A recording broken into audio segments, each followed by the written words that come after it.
കുറച്ച് നാളുകൾക്ക് മുൻപ് ഒരു പ്രോഗ്രാമിൽ സലീം കുമാർ പങ്കെടുത്തപ്പോൾ പുറത്തിറങ്ങിയ ഒരു വീഡിയോ ഇപ്പോൾ വീണ്ടും വൈറലാവുകയാണ്. അതായത് ശ്രീലങ്കയിൽ സലീം കുമാർ എത്തിയപ്പോൾ സലീം കുമാറിനോട് അവിടെ ആ ഹോട്ടലിൽ ഉണ്ടായിരുന്ന ഒരു ലേഡി പറഞ്ഞ കാര്യങ്ങൾ ഇപ്പോൾ വലിയ രീതിയിൽ ചർച്ചയാവുകയാണ്. സത്യത്തിൽ കേൾക്കുമ്പോൾ അത് നമുക്ക് തമാശയായി തോന്നുമെങ്കിൽ ഏറെ ഗൗരവമുള്ളതാണ്. മനുഷ്യൻ്റെ മനസ്സിൽ ഇല്ലാത്ത കാര്യങ്ങൾ എങ്ങനെയാണ് കുത്തി നിറയ്ക്കുന്നത് എന്നതിൻ്റെ ഒരു തെളിവ് കൂടിയാണ് ആ വീഡിയോയിലൂടെ സലീം കുമാർ പങ്കുവയ്ക്കുന്നത്. എന്താണ് ആ വീഡിയോയിലൂടെ പറയുന്നത്? എവിടെയാണ് സംഭവം?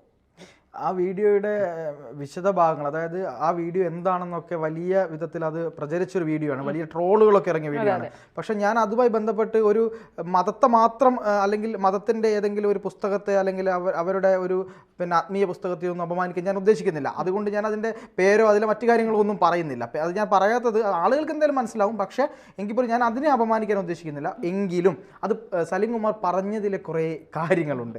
കാരണം ഞാനത് കേട്ട് വല്ലാതെ ചിരിച്ചു പോയി. യഥാർത്ഥത്തിൽ ശ്രീലങ്കയിൽ നടക്കുന്ന ഒരു പരിപാടിക്ക് വേണ്ടി സലീം കുമാർ അവിടെ എത്തുന്നു. അവിടെ അദ്ദേഹം വലിയൊരു ഹോട്ടലിലാണ് താമസിക്കുന്നത്. അവിടുത്തെ അങ്ങനെ ഹോട്ടലിൽ താമസിക്കുന്ന സമയത്ത് ആ ഹോട്ടലിൽ ഒരു വലിയ സ്ഫോടനം ഉണ്ടാവുകയാണ്. അങ്ങനെ സ്ഫോടനം ഉണ്ടായപ്പോൾ ഭാഗ്യത്തിന് അദ്ദേഹത്തിന് ഒരു ആപത്തൊന്നും സംഭവിച്ചില്ല. അദ്ദേഹം തൊട്ടടുത്ത പ്രദേശങ്ങളിലൊക്കെ ആ സ്ഫോടനം നടന്നു. ഇതുമായി ബന്ധപ്പെട്ട് വലിയ പോലീസും ബഹളങ്ങളും കാര്യങ്ങളൊക്കെ ആയ ശേഷം അവിടെയുള്ള സലീം കുമാർ കുറച്ചൊന്ന് ഒതുങ്ങിയ ശേഷം സലീം കുമാർ അവിടെ നിന്ന് ഇറങ്ങി അദ്ദേഹത്തിൻ്റെ സുഹൃത്തായിട്ടുള്ള അവിടുത്തെ ഒരു ലേഡിയുണ്ട്, ആ ഹോസ്പിറ്റലിൽ ബന്ധപ്പെട്ട ലേഡിയാണെന്ന് തോന്നുന്നു, അവരോട് ചോദിച്ചു യഥാർത്ഥത്തിൽ എന്താണ് ഇവിടെ സംഭവിക്കുന്നത്. അപ്പം പറഞ്ഞു ഇതൊരു തീവ്രവാദി ആക്രമണമാണ്.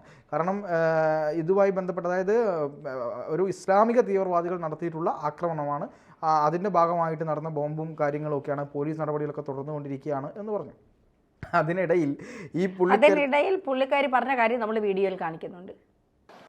അപ്പൊ അവളോട് ഈ വിശദവിവരങ്ങളൊക്കെ ചോദിച്ചപ്പോൾ അവൾ പറഞ്ഞു, ചേട്ടാ അവിടെ ബോംബ് പൊട്ടി മരിച്ചതിൽ ഒരാളുടെ ലിംഗത്തിൽ ഇരുമ്പൊറട്ടേക്കണം. അതാ എല്ലാവർക്കും ഭയങ്കര അത്ഭുതമായിരുന്നു. എന്തായെന്ന് അന്വേഷിച്ചപ്പോ മരിച്ച് സ്വർഗത്തിൽ ചെല്ലുമ്പോ ഹൂറിമാരൊത്ത് സുഖിക്കാൻ വേണ്ടി ഇതിനൊന്നും പറ്റരുതല്ല, ശരീരം ചിന്നിച്ചെറിയ ഒരു കുഴപ്പമില്ല. അത്രക്ക് വരെ അന്ധവിശ്വാസത്തിൽ ആളുകൾ ഏർപ്പെട്ടിട്ടുണ്ട്. കണ്ടല്ലോ. അപ്പോൾ അതിനിടയിൽ ഇതാണ് ഈ വളരെ കറക്റ്റാണ്. അതിനിടയിൽ സലീം കുമാറിനോട് പറഞ്ഞത് ഈ ബോംബ് വെക്കാൻ വരുന്ന തീവ്രവാദി വളരെ മനധൈര്യമുള്ള, അതായത് സ്വയം പൊട്ടിച്ചിതറാൻ, തൻ്റെ ആശയത്തിന് വേണ്ടി പൊട്ടിച്ചിതറാനൊക്കെ ധൈര്യപൂർവ്വം വരുന്ന ആളുകളാണ്. അപ്പോൾ അങ്ങനെ വരുന്ന ഒരു മതയോളിക്ക് വളരെ കൃത്യമായി ചില പ്ലാനുകൾ ഉണ്ടായിരുന്നു എന്നുള്ളതാണ് അല്ലേ നമ്മളിതിൽ മനസ്സിലാക്കേണ്ടത്. അപ്പോൾ ഈ പറയുന്ന ഈ മരണശേഷം, അതായത് ഇസ്ലാമിന് വേണ്ടി എന്ന് ഞാൻ പറയുന്നത് ഇസ്ലാമിക തീവ്രവാദികൾ ഉന്നയിക്കുന്ന വിഷയമാണ്, അല്ലാതെ എൻ്റെ അഭിപ്രായമല്ല. ഇസ്ലാമിന് വേണ്ടി ഏതെങ്കിലും ഒരു കാര്യത്തിൽ പ്രവർത്തിച്ച് അങ്ങനെ മരണപ്പെടുകയാണെങ്കിൽ അള്ളാഹു അവരെ നേരെ സ്വർഗത്തിലേക്ക് എടുക്കുമെന്നാണ് ഇവർ പറയുന്നത്. അങ്ങനെ സ്വർഗത്തിലേക്ക് പോകാൻ വേണ്ടിയാണ് നിങ്ങൾ ഇവിടെ ജീവിക്കുന്നത്. ജീവിതം ഇവിടെയല്ല, യഥാർത്ഥ ജീവിതം സ്വർഗത്തിലാണെന്നാണ് ഇവരെ പറഞ്ഞു പഠിപ്പിക്കുന്നത്. അതായത് ഇവിടെയൊന്നും അല്ല ജീവിതം. യഥാർത്ഥത്തിൽ ഇവിടെ നമ്മൾ മദ്യപിക്കാൻ പാടില്ല, പിന്നെ സ്ത്രീ ഭോഗം പാടില്ല, പിന്നെ അതുപോലെ തന്നെ ഒരു തരത്തിലുള്ള തെറ്റായ പ്രവണതകളൊന്നും പാടില്ല എന്നാണ് ഇവരെ പറഞ്ഞു പഠിപ്പിക്കുന്നത്. അപ്പം അങ്ങനെ നിൽക്കുന്ന സമയത്ത് ഈ പൊട്ടിച്ചെതറിയ ശവശരീരങ്ങൾക്ക്, അതായത് തീവ്രവാദികൾ പൊട്ടിച്ചെതറി ആ ശവശരീരങ്ങൾക്കിടയിലൂടെ നടക്കുന്ന സമയത്ത് ഈ പോലീസ് ഉദ്യോഗസ്ഥർ കണ്ടത് ഈ പറഞ്ഞതുപോലെ ലിംഗത്തിൽ ഇരുമ്പ് കൂട് ഘടിപ്പിച്ചിരിക്കുന്നു. അതായത് പൊട്ടിച്ചെതറുകയാണെങ്കിൽ ഇത് മാത്രം പൊട്ടരുത്, മനസ്സിലായോ? അതായത് ഈ ശരീരം മൊത്തം ചതറിപ്പോട്ടെ, പ്രശ്നമല്ല, പക്ഷെ ഈ ഒരു സാധനത്തിനും അതൊന്നും സംഭവിക്കരുത്. കാര്യം ഇപ്പൊ സലീം കുമാർ വളരെ കൃത്യമായി പറഞ്ഞു കേട്ടല്ലോ, അങ്ങ് സ്വർഗത്തിൽ പോയി കഴിഞ്ഞാൽ ഇതുകൊണ്ട് ആവശ്യമുണ്ട്. അവിടെ ഹൂറിമാർ കാത്തിരിക്കുകയാണ്. ഹൂറിമാർ കാത്തിരിക്കുമ്പോൾ ഇതില്ലെങ്കിൽ നടക്കില്ല എന്നാണ്. അല്ല, എനിക്ക് തോന്നുന്നു ഞാനിത് ഞാനാണോ പൊട്ടി, ഇത് ചെയ്യുന്നവനാണോ പൊട്ടലെന്നാണ് ഞാൻ ആലോചിച്ചത്. അത് ശരിയാണ്. കാരണം ഇവരുടെ മനസ്സ്, ഇവരുടെ സാമാന്യ യുക്തി എവിടെ എത്തി നിൽക്കുന്നു, മതം എവിടെ എത്തിച്ചിരിക്കുന്നു. മതം എന്ന് പറയുന്നത് ഇവിടുത്തെ നല്ല ഇസ്ലാമുകളെയോ നല്ല മുസ്ലിമുകളെയോ ഒന്നും അല്ല ഞാൻ പറയുന്നത്. നല്ല അസ്വൽ തീവ്രവാദം, ഇസ്ലാമിക തീവ്രവാദം ഇവരെ കൊണ്ട് ചെന്ന് എത്തിച്ചതിൻ്റെ ആ ഒരു പരിണിത ഫലം നോക്കണേ. ഒരു ചെറിയ കാര്യം ആലോചിക്കാൻ ഇവർക്ക് ഒരു ശേഷിയില്ല. അതായത് നമ്മൾ മരണപ്പെട്ടാൽ ഈ ഒരു അവയവവും പ്രവർത്തിക്കില്ല എന്ന ബോധം ഇവർക്ക് വരുന്നില്ല. 1. 2, നമ്മുടെ ബ്രെയിനും ശരീരങ്ങളും ഈ സാധനങ്ങളും എല്ലാം വേർപെട്ട് കഴിഞ്ഞാൽ ഇതെങ്ങനെ പ്രവർത്തിക്കാൻ? ഇത് മാത്രം ഞാൻ പറഞ്ഞു, ഈ ശരീരം എന്ന് പറയുന്ന സാധനം ഇവിടെ ഉപേക്ഷിച്ചാണല്ലോ നമ്മൾ പോവുക എന്നാണ് ഇസ്ലാം വരെ പറയുന്നത്. അപ്പോൾ ഈ പോകുന്ന പോക്കിൽ ഇരുമ്പ് കൂടിയിട്ട് ഇതും പൊക്കിയെടുത്തുകൊണ്ട് സ്വർഗത്തിലോട്ട് പോകുമെന്നായിരിക്കും പുള്ളി വിചാരിച്ചിട്ടുണ്ടാവുക. അത് മാത്രമല്ല, അവിടെ മദ്യപ്പുഴ, പാൽപ്പുഴ, ഹൂറികള്, പിന്നെ ആപ്പിൾ മരം. അതായത് ഒന്ന് പറിക്കുമ്പോൾ നമ്മൾ ഈ കൈകൊണ്ട് ഇങ്ങനെ ഒരു ആപ്പിൾ പറിക്കുമ്പോൾ തന്നെ അടുത്ത 2 ആപ്പിൾ അതിലുണ്ടാവും. പിന്നെ 18 കിലോമീറ്റർ നടന്ന് സഞ്ചരിക്കാനുള്ള വീട്. അതായത് മൊത്തം കറങ്ങി തിരുമ്പോൾ 18 കിലോമീറ്റർ എങ്ങാണ്ട് ഉണ്ട് എന്ന്. 120 മുറികളാണ് ഒരു വീടിനെന്നാണ് പറയുന്നത്. നിങ്ങൾക്ക് ഓടി നടന്ന് നിങ്ങളുടെ കാര്യങ്ങൾ നടത്താം എന്നാണ് പറയുന്നത്. കാരണം ഇതൊക്കെ കണ്ടിട്ട് സ്വർഗത്തിൽ പോയി ഇതെല്ലാം കണ്ട് നമ്മൾ ഈ വ്ളോഗൊക്കെ എടുക്കൂലേ, ഹോം ടൂർ എന്നൊക്കെ പറഞ്ഞിട്ട്, അതുപോലെ സ്വർഗത്തിൽ ഹോം ടൂർ നടത്തി അവിടെ പോയി ഇതെല്ലാം കണ്ട് എല്ലാത്തിൻ്റെയും മദ്യപ്പുഴ, പാൽപ്പുഴ, പിന്നെ ഹൂറികള്, ഈ വീടിൻ്റെത് ആപ്പിൾ മരം, ഇതൊക്കെ കണ്ട് ഹോം ടൂറൊക്കെ നടത്തി അത് എടുത്തുകൊണ്ട് വന്ന ഉസ്താദുമാർ ഇവിടെ വന്ന് പറയുന്നതാണ്.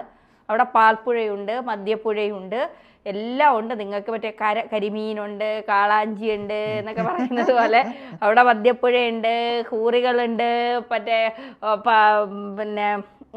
പിന്നെ പാൽപ്പുഴയുണ്ട്. നിങ്ങൾ ഇവിടെ അല്ല നിങ്ങൾ ജീവിക്കേണ്ടത്. ഇവിടെ നമ്മുടെ ഇസ്ലാം മതത്തിന് എതിരായ ആരെങ്കിലും നിൽക്കുന്നു അവരെയൊക്കെ, ഇസ്ലാം പറയുന്നതിനെയൊക്കെ നല്ല കാര്യങ്ങളല്ല.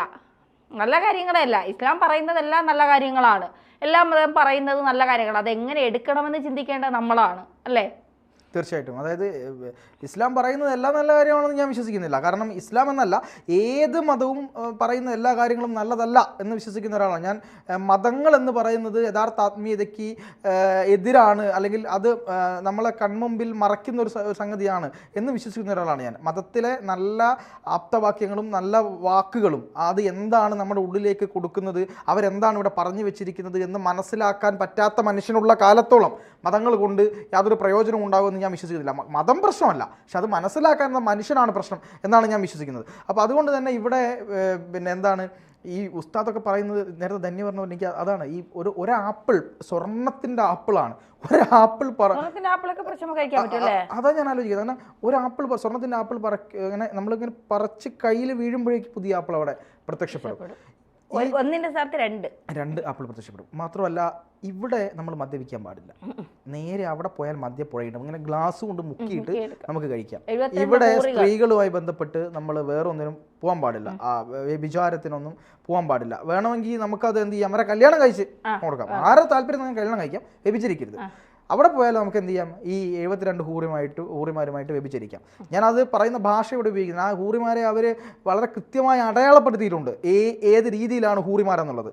നമ്മൾ ഹിന്ദു പുരാണത്തിലൊക്കെ അപ്സരസിന് എന്നൊക്കെ അടയാളപ്പെടുത്തിയിട്ടുണ്ടല്ലോ. അപ്പോൾ അപ്സരസിൻ്റെ ശാരീരിക വർണ്ണങ്ങളൊന്നും അടയാളപ്പെടുത്തിയിട്ടില്ല. അപ്സരസുകൾ എന്ന് പറയുന്ന ഒരു രീതിയുണ്ട്. അതേപോലെ തന്നെയാണ് ഈ പറയുന്ന ഹൂറിമാരെന്ന്. പക്ഷേ ആ രീതിയിലല്ല ഇവിടെ അപ്സരസിനെ വെച്ചത്. അപ്സരസ് എന്ന് പറഞ്ഞ സങ്കല്പവും സ്ത്രീ സങ്കല്പം തന്നെയാണ്. ഇവിടെ ഹൂറി സങ്കല്പവും. പക്ഷേ ആ ഹൂറികളെ വെച്ചുകൊണ്ട് ഒരു മനുഷ്യനെ ഇങ്ങനെ എന്താണ് ബ്രെയിന് കൊടുക്കുകയാണ്. നീ ഇവിടുന്ന് പൊട്ടിക്കോ, ചത്തോ, പ്രശ്നമൊന്നുമില്ല, നീ അവിടെ പോയാൽ നിനക്ക് ഇത്രയും കാര്യങ്ങളൊക്കെ കിട്ടും. ഇതൊക്കെ പറയുന്ന തീവ്രവാദികളുടെ നേതാവ് ഞാൻ പറയാം, ഇപ്പം നമ്മുടെ ഇറാനിലെ ആത്മീയ നേതാവുണ്ടല്ലോ, ആയത്തുള്ള അൽ ഖമനി. ഈ ഖമനയ്ക്ക് മരിക്കാൻ പേടിയാണ്. ഇദ്ദേഹത്തിന് ചികിത്സ നൽകിക്കൊണ്ടിരിക്കുക. ഇദ്ദേഹത്തിന് പെട്ടെന്ന് മരിച്ച് അവിടെ പോയി കഴിഞ്ഞാൽ സുഖമല്ലേ? അതില്ല. ഒരു നേതാക്കന്മാർ, ഒരു തീവ്രവാദി നേതാവ് പെട്ടെന്ന് ചാവാൻ ഇഷ്ടപ്പെടുന്നില്ല. എല്ലാ ആൾക്കാരെ കൊണ്ട് ചെയ്യിപ്പിക്കും. ഞങ്ങൾക്ക് ചാവാൻ ഇഷ്ടമല്ല. ഇവിടെ ഇത് പറഞ്ഞ് നടന്നിരുന്ന ഈ പറഞ്ഞ ഇസ്ലാമികമായ കാര്യങ്ങളെല്ലാം മനോഹരമാണ്, അല്ലെങ്കിൽ പിന്നെ എന്താണ് തീവ്രവാദവുമായി ബന്ധപ്പെട്ട് സ്വർഗത്തിലൊക്കെ ഇത് കിട്ടുമെന്ന് പറഞ്ഞ ഒരു നേതാവിനും എന്നാൽ പിന്നെ പെട്ടെന്ന് ചത്തൂടെ എന്ന് ചോദിച്ചാൽ അത് പറ്റില്ല. അവരൊക്കെ പോയി വരട്ടെ, ഞാനിവിടെ കുറച്ചും കൂടി ഇതൊക്കട്ടെ എന്ന് പറയുന്ന രീതിയിലേക്കാണ് ഇവരുടെയൊക്കെ കാര്യം. ഇത് ഒരു മതത്തെ മാത്രമല്ല പറയുന്നത്, എല്ലാ മതങ്ങളിലും നടക്കുന്ന തോന്നിവാസങ്ങളുണ്ട്. ആ തോന്നിവാസങ്ങളൊക്കെ നമ്മൾ ചർച്ച ചെയ്യും. നമ്മൾ ഹിന്ദു മതവും ക്രിസ്ത്യൻ മതവും, നമ്മൾ പാസ്റ്ററിന്റെ കാര്യം പറഞ്ഞല്ലോ, അതുപോലെ തന്നെ ഹിന്ദു മതത്തിന്റെ കാര്യം നമ്മളിവിടെ പറഞ്ഞിട്ടുണ്ട്. അതുപോലെ തന്നെ ഇനി അത് വെച്ചിട്ട് നമ്മളെ മേലെ കാര്യം കയറാൻ വേണ്ട. ഏത് മതം തോന്നിവാസം പറഞ്ഞാലും അത് നമ്മൾ പറയുക തന്നെ ചെയ്യും. അത് മതത്തിനെതിരല്ല, മത തീവ്രവാദികൾക്കെതിരെ മാത്രമാണ്. നല്ല രീതിയിൽ ജീവിക്കുന്ന എല്ലാ മതവിശ്വാസികൾക്കും അവരുടേതായ അവകാശങ്ങളുണ്ട്. അവർ എനിക്കും ധന്യയ്ക്കും ഉൾപ്പെടെയുള്ളതിനുള്ള അവകാശങ്ങളുണ്ട്. അതിനെയല്ല നമ്മൾ വിമർശിക്കുന്നത്, തീവ്രവാദികളെ മാത്രമാണ്. അതിലാർക്കെങ്കിലും പൊള്ളുന്നുണ്ടെങ്കിൽ അത് തീവ്രവാദികൾക്ക് മാത്രമാണ്.